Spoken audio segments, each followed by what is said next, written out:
બરાબર, જે વિસ્તારમાંથી કોળી પટોળના મતથી ચૂંટાઈને આવે છે, બરાબર, ચૂંટાઈને આવે છે તો મોઢું ફેરીને રાજકોટ વહી જાય છે.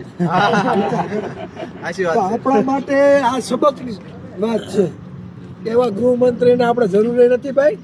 આપણા કોળી પટોળોને કેવું પડે કે હવે આ ઉભો રહી ને ભાઈ, કારણ મતપેટીમાં પાડી દો, આ વિધાનસભામાં જવો જોઈએ નહીં. સમજાય છે? એવડો બોડો સમાજ હોય અને જો ન્યાય માટે ભીખ માંગવી પડે તો કમનસીબી કોની કહેવાય? આપણી કહેવાય.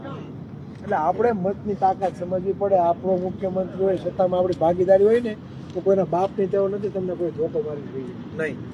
આપણે એટલી નોકરીઓ ખવાય છે, કોણ અવાજ ઉઠાવે ભાઈ? નહીં, કોઈ નથી ઉઠાવતું. ખોટી રીલું બનાવવાનું, ખોટા સિક્કા પાડવાથી કઈ નથી થવાનું નહીં.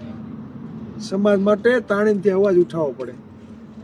એમને ક્યાંય ક્રાંતિ થતી નથી. ક્રાંતિ કરવા માટે ભોગ દેવો પડે ને ક્રાંતિકારી વિચારોની જરૂર પડે. માય કાંગલાઓથી ક્રાંતિ થતી નથી.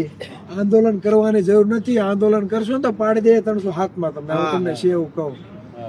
હો હૈયો હૈયો કરીને ક્યાંય ધોયડા ન જતા. ખરેખર પરિવર્તન લાવવું હોય ને તો ગામે ગામ 10-10, 15-15 જણા ટીમ તૈયાર કરો ને, એને મતની કિંમત શું છે ને સમાજને સમજાવો. શિક્ષણનું મહત્વ શું છે સમજાવો. આરક્ષણનું મહત્વ શું છે સમજાવો. આરક્ષણ એટલે શું? આરક્ષણના ફાયદા શું થાય? જેની 10% વસ્તી છે ને 10% આરક્ષણ મળે છે ઈડબ્લ્યુએસ ને, બરાબર. જેને 7.5% વસ્તી છે ને 7.5% દલિત સમાજને ભાગીદારી મળે છે. 15% જેની વસ્તી છે એસટી સમાજને 15% આરક્ષણ મળે છે. એનો મતલબ એ કે હો મામલતદારની ભરતી થાય એટલે 10 ઈડબ્લ્યુએસ ના લાગે વસ્તી પ્રમાણે, એટલા 80 ના લાગે ને એટલા એસટી ના લાગે. આપણી વસ્તી કેટલી છે ખબર? આપણી વસ્તી ઓબી સમાજને 60% ને આપણી 35-40% વસ્તી આપણી ગણો. આપણે કેટલું આરક્ષણ આપે? 27%. અત્યારે લગીને 8 ભરતી, હમણાં તાજેતરની જે 8 ભરતીઓ ગઈ છે એમાં 27% લેખે આ લોકો આપણી ભરતી કરી નથી. ત્યારે તમે ઈડબ્લ્યુએસ ના આંકડા તમે જોવ ને તો આપને એમ થાય 10 કરતા 15% આપે, 20% ભાગીદારી આપે છે. વિચાર કરો તમને. હુકામે સત્તામાં એ લોકો બેઠા છે, બરાબર. એટલે એ લોકોને મજા આવે ઠરાવો પાસ કરી, બરાબર, એને અમલવારી કરી દે અને આપણા બધાને ઊંઘણ છે ઊંઘવા જાય.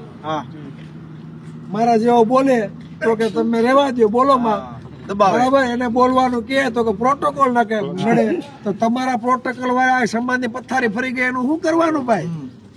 હે, આ સમજવું પડશે આપણે. કોઈનું ભોજ્યો ભાઈ કઈ હલતું નથી, બરાબર. તો આ સમાજે સમજવાની જરૂર છે. સત્તા ઉપર કબજો કરો, ગામે ગામ ટીમ બનાવવાની છે ને તૈયારી ચાલુ કરી દો. બાકી ન્યાય માટે છે ને ભીખ જ માગવાની રહે.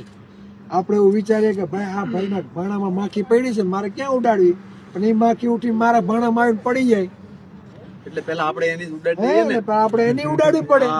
કાલ હવે નવનીતભાઈ ઉપર બનાવ બને ને. તમને એવું લાગે કે આ નવનીતભાઈ ઉપર એક જ બનાવ બન્યો છે? નહીં, તો અનેક છે. મહુવા કોટડામાં જાઓ, બેનોના ફોટા જોવાય, જો કાળા સાંભા થઈ ગયા. 300 હાથ દાખલ કરી એટલા જણા ઉપર. હળવદમાં શું થયું? 85 જણા કોળી. ઘરમાં ગરીબ માર્યા, કામે આવતા તેને માર્યા, બીમાર હતા એને માર્યા, ઘંટીઓ હાંકતા હતા એને માર્યા. કોઈને બાકી નથી રાખ્યા. તો કાયદાની કિતાબમાં કઈ એવું લખેલું છે ટોળું કાબુ કરવા હાટુ તમારે ઘરમાં ઘરી મારવાના મજા આવે એમ, નિર્દોષને ઠોકી બેહાડવાના લખેલું છે, બરાબર. તો જીએસપી ઓર્ડર આપ્યો કે એને મારો ઘરમાં ઘરીને, તો એસપી ઉપર લીગલી કાર્યવાહી ન થાય ભાઈ? આવી પડે. હે, હું કામ નથી થતી? કેમ કે આપણા નેતાઓ બોલતા નથી, બરાબર. ને સરકારમાં આપણી ભાગીદારી નથી. આપણો મુખ્યમંત્રી ને આપણો ગૃહમંત્રી ને, એટલે આપણે ધોકા જ ખાવાના, આપણે ખોટા ગુના દાખલ કરવાના, આપણી નોકરી જ જવાની અને આપણે થવાનું હળડ, બરાબર. આપણે કોઈ જાતનો ન્યાય મળવાનો નથી. ન્યાય જોતો હોય ને ભાઈ તો સત્તા ઉપર કબજો કરવો પડે. મુખ્યમંત્રી આપણો હોય, ગૃહમંત્રી આપણો હોય, કોઈના બાપની તેવડ નથી તમને કોઈ હાથ અડાડી ભાઈ. જ્ઞાતિવાદ બધે છે ભાઈ. કોઈ એમ કહેતો હોય જ્ઞાતિવાદ ન થાય, પૂછી લેજો. જે નોકરી કરતા હોય ને એને પૂછી લેવું, કારખાનામાં કામ કરતા હોય એને પૂછી લેવું, બરાબર. બધી જગ્યાએ થાય છે. સોસાયટીમાં સિટીમાં મકાન નથી આપતા. કેવા કોળી? તો કે ભાઈ તમને નથી, અમે જોયેલું છે. તો આપણે એટલા તો પણ ઓલા નથી. પાટીદાર સમાજના યુવાનોના કેસો જો આંદોલનકારીઓના ખેંચાઈ જાય તો જમીન માટે આપણા ઘણા લોકોએ આંદોલનો કર્યા છે, તો આપણા કેમ નો ખેંચાય ભાઈ? એ કઈ ઉપરથી ઉત્તરાયણ થયેલા છે ને આપણે રાક્ષસોએ મોકલેલા એવું છે હે બંધારણ તો બના માટે અડકું છે તો આપણે બધાએ બોલવું પડે. પાટીદાર સંબંધના નેતાઓના કેસો પાછા ખેંચાય કે એમને કઈ વાંધો નહીં, પણ અમારું શું ભાઈ હે ઈડબ્લ્યુએસ માં 2000 કરોડ રૂપિયા આપ્યા સરકારે. કોને? ઈડબ્લ્યુએસ ને. આપડા કોડે ઠાકોર વિકાસ નિગમમાં શું આપ્યું? ટુલ્લુભાઈ કઈ નથી આપ્યું. હે વર્ષના તમે 27,000 રૂપિયા ટેક્સ સરકારને ચૂકવો છો. કેટલો? 27,000 પર વ્યક્તિ દીઠ. 4 વ્યક્તિ મારા પરિવારમાં હોય, 1 લાખ ઉપર હું કોને ટેક્સ ચૂકવું છું? સરકારને. તો તમારા માટે કયું બજેટ ફાળવવામાં આવ્યું કયો મને? બીજાને આપે આપણે કઈ વાંધો નથી, પણ આપણા મોઢામાંથી આજકી જાય, આપણા હકનું કોઈ લઈ જાય એ આજે સહન નહીં કરવાનું અને કાલે પણ નહીં. આ વેદના બોલે છે. જો આપણે આજથી શરૂઆત કરશું ને ભાઈ તો કાલ સવારે આપણી પેઢીને કામ આવશે, પછી ચિરાગ ઝાલાને કામ આવવાનું નથી. એટલે મારો તો એક જ આશય છે ભાઈ, ન્યાયની ભીખ માંગવાનું બંધ કરો. કઈ રિઝલ્ટ ન આવે ને ભાઈ, ગામે ગામ ટીમ તૈયાર કરી દો. આપણા ટેકા વગર એક પણની સરકાર બની ન જોઈએ. પછી ભાજપ હોય, કોંગ્રેસ હોય કે આપ હોય, બરાબર, કોઈની ન બનવી જોઈએ.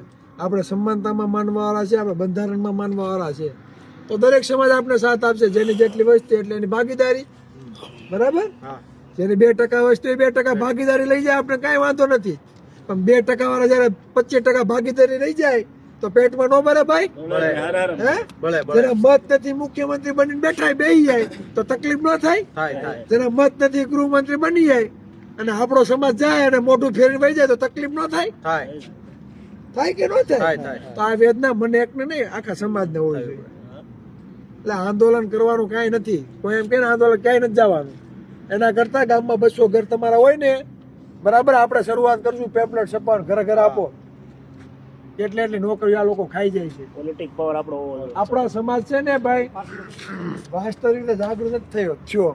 નકર જે મજૂરી કામ કરે ને ખબર પડે કે એટલી નોકરીઓ આપણી ખવાઈ જાય છે, તે મત આપે કોઈ દી ન આપે.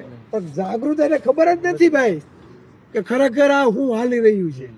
એટલે વાસ્તવિક જાગૃતિ ઘર ઘર સુધી પહોંચે ને એના માટે આપણે સહિયારા પ્રયત્ન કરવો પડે તો સમાજનો વિકાસ થશે.